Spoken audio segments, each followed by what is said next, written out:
Konnichiwa Wanderers! Nandito tayo today sa Shibuya area at mag-iikot-ikot tayo. Starting siguro muna dito sa may Harajuku area.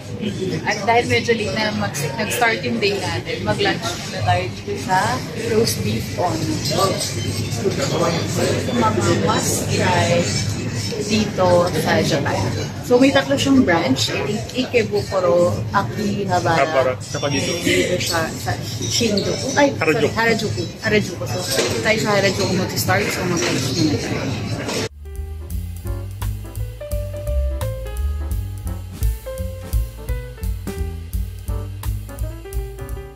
Wanderers, first time namin to natikman 2019. Nakita ko to sa parang Instagram ni GP Reyes, yung husband ni Andy Manzano, kasi pinapollow ko siya. Tapos must try nga daw when you're in Tokyo. Kaya hinanap namin yung restaurant na to. Naalala ko dati, in-order ko, siguro mga around 950 yen lang. Tapos ngayon, medyo, doble na. Well, it was like 5 years ago. So yeah, reasonable na magtaas naman siya. But still, parang sulit siya for 1,980 yung Wagyu whole. Meron silang 2 types of bowls dito. Yung isa yung rich, which is yung Wagyu. Mas mahal siya, 1,980 to 750, 520. Meron din healthy option na dinner siguro to, na hindi siya Wagyu. So mas mura, 1,210 yung medium, 1,605, and then 2,000 yung extra. Ito yung itsura niya, Wanderers. Maninipis na hiwa ng beef, tapos may egg yolk sa ibabaw, tapos may horseradish sauce pa yan. Parang yun. Set meal na siya. Ito yata yung medium, 190. Tapos ito yung XL. Gusto yung mas maraming meat, 3,520 yen. Ay, tignan natin kung ganun pa rin siya kasarap. Kasi sa pagkakaalala ko, ito yung best meal ko dito sa Japan. 1 minute, 37 seconds later. Wanderers, so pumila lang kami ng less than 30 minutes, I think. Pero thank you. Tapos, upon entering, order na kayo. Tanungin niya na kayo kung ano yung order nyo. Tapos, mababayad na rin kayo. So, after nyo kumain, lalabas na rin kayo. Anyway, dito tayo. Counters in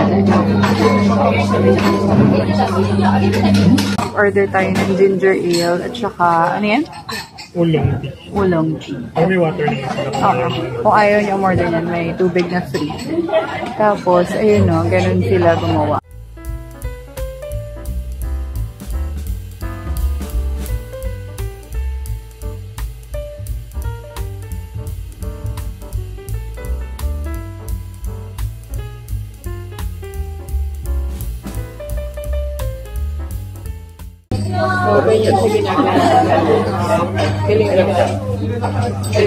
May mga station sila.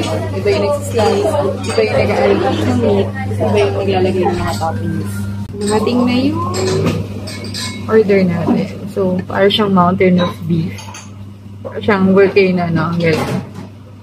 Meron siyang kasamang soup. Meron siya nitong, I think, chives or green onion, sesame seed.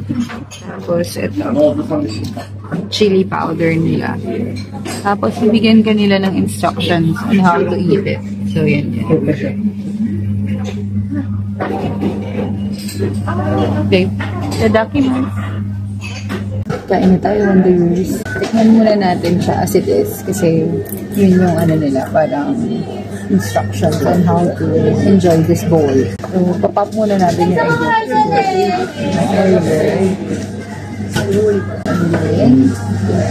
To get a piece. Kapal na.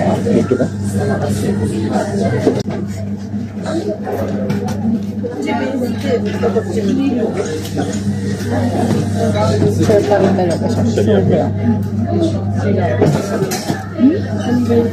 Sobrang sarap. Nanunusaw siya sa bibig, Wanderers. Tsaka it's served cold ha. Hindi siya yung mainit na beef. Malamig siya sarap. So, kain na tayo. Enjoy na natin to. Sarap.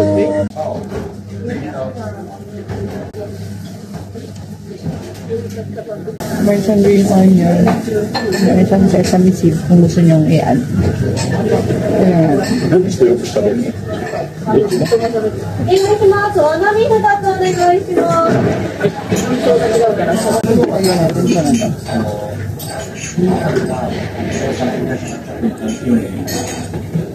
Nag-enjoy na si Nino, wala na siyang masabi. Tama? Sarap pala nung may wasabi sauce. Diba yung tiktok? Pero before may wasabi sauce din yata. Tapos parang ano siya, medium rare. Medium rare, yeah. Medium rare.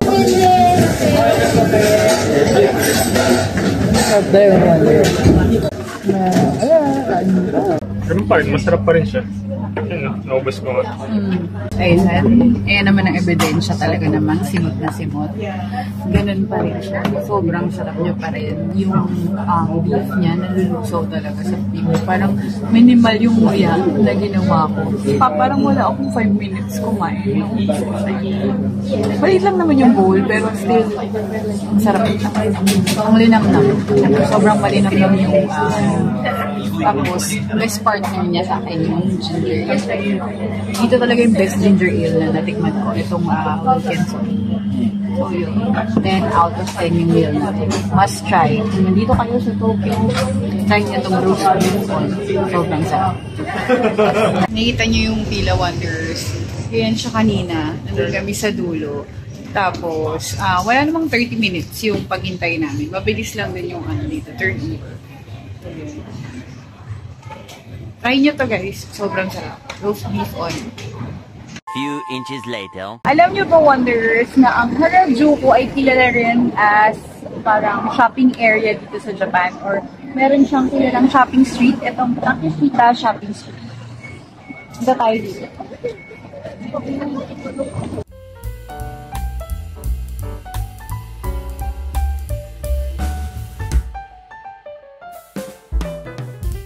Yan, Takeshita Street. Tapos meron silang monitor dun. Nakikita mo. Yun.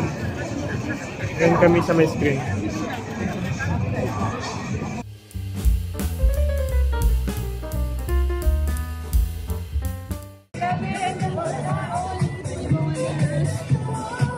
Daming tao dito.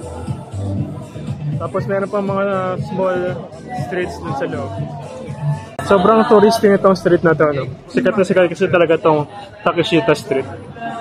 Tapos medyo mahaba siya, parang 1 block yung sakop niya.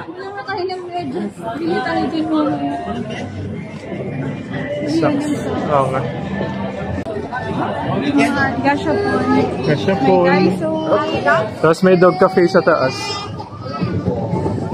Ito yung sikat na fresh. May mga souvenirs din dito. 500 yung magnet. Tapos may mga keychain, keyring, may mga pins, nail cutters. Pasok tayo sa loob. May mga shops din ng clothes dito. Dito. Nato, onigiri.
Much later. Wanderers, so punta na tayo kay Hachiko.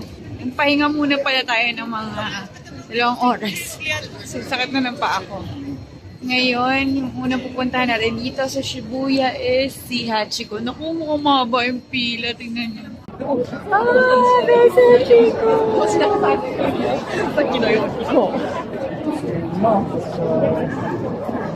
Yun na siya after 5 years. Kita ulit kami. Dito na tayo? Ganda si Hachiko. Sabi nagpa-picture. Ayun siya, Wonder. Si Hachiko. Marami pa rin tao na nag-aabang. Wala namang pila. Parang sino yung gustong mauna magpa-picture. Eh, nagbibigayan na po. Kaya nakapagpa-picture na kami kay Hachiko.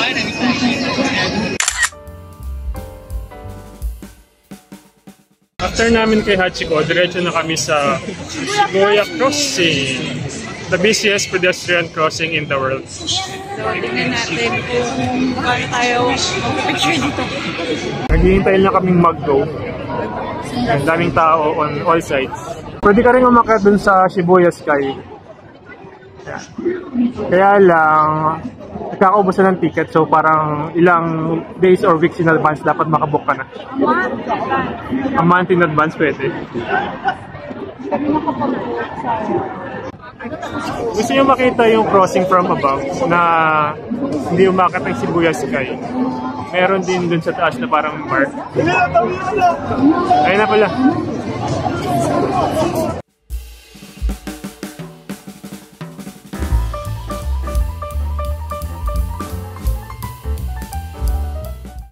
Nakatawid na tayo. So, tatawid-tawid ulit tayo dito. Hintayin natin yung turn natin para mag-picture at mag-video. Hey,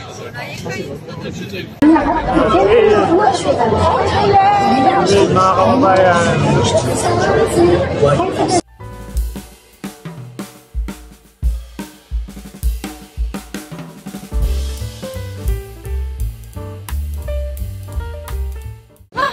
Napagod ako, Wanderers. I-check nyo yung Instagram namin dun sa mga pictures namin. Ito na pang mga pang 20 na tawid na namin to. Oo, siguro mga ganun na nga.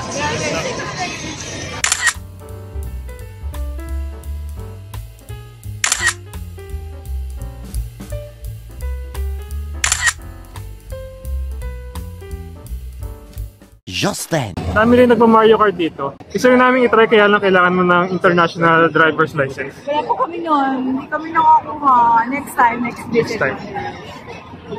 Yan yung mga nagpa-Mario Kart to. May iba-iba silang costume. May ibang color din yung cart no? May ibang ano, rentahan. Yan na!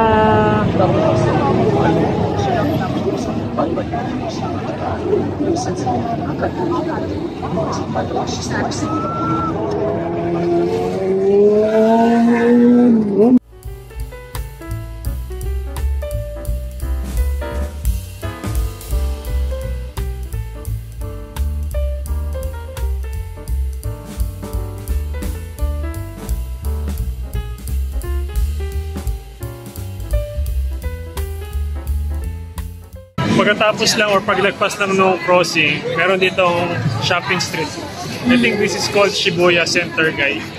So may mga malalaking shops, may mga second-hand shops din. Parang Shinsaibashi. Kuya, may okura. Ang dami. Tsaka mas ano to, mas konti yung tao compared dun sa kanina. Saan yun? Harajuku, grabe. Ay, ayun, dito tayo sa okura. Dito tayo Wanderers.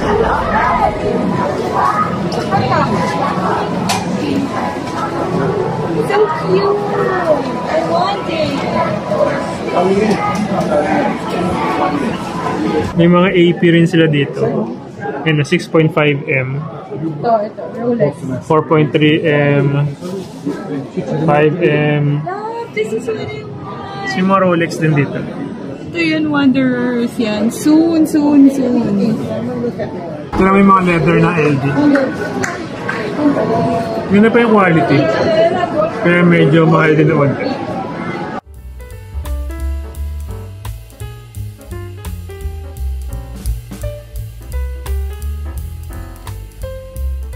Ito naman Chanel. Tapos Dior.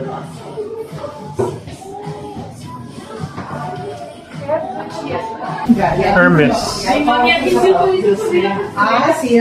ganda nito. Lakad-lakad lang tayo sa shopping street. Meron din ABC Mart. Grand Stage. May Kia dito sa kabila.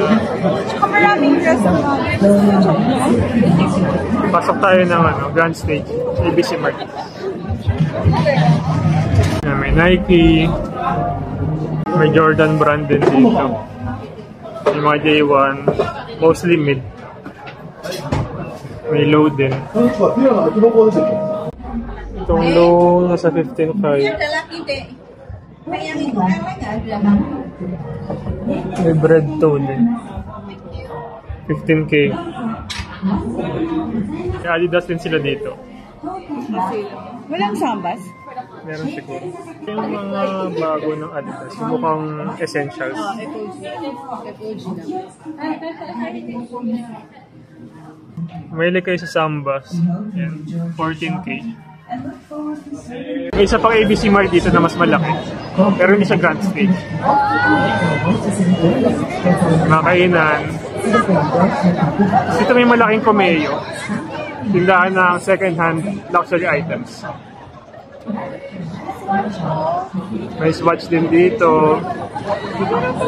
Dito kulang yung sa araw. Uy, may sushi ako there, Ito may sushi place.